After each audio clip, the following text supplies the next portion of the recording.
La fortune des 5 hommes les plus riches au monde se voit doubler entre 2020 et 2023, dans son dernier rapport intitulé Multinationales et inégalités multiples.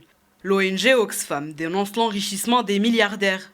L'ONG ajoute que les employés travaillent pour des salaires qui augmentent moins vite que l'inflation et les grandes entreprises creusent les inégalités en évitant l'impôt, en privatisant l'État et en participant grandement au réchauffement climatique.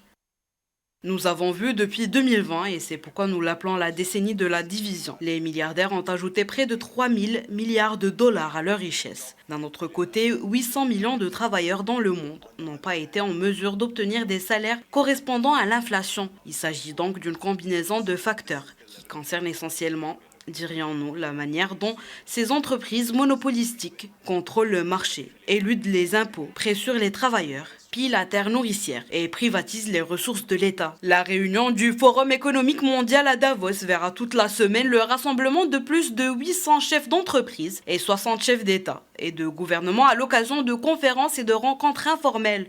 Oxfam appelle à mettre en place un impôt sur la fortune des multimillionnaires et des milliardaires qui pourrait rapporter jusqu'à 1 800 milliards de dollars par an. Outre l'inflation et les inégalités financières existantes, l'IA touchera 60% des emplois dans les économies avancées.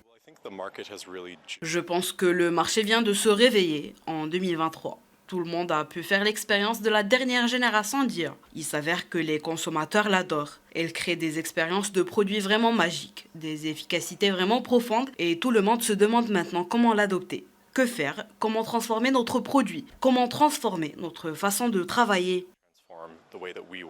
Selon un rapport publié par le FMI avant les réunions du Forum économique mondial de Davos, l'intelligence artificielle pourrait accélérer les inégalités salariales avec un effet négatif, tout particulier sur les classes moyennes. Le document souligne que Singapour, les États-Unis et le Canada sont les pays qui se sont le mieux préparés jusqu'ici à l'intégration de l'intelligence artificielle.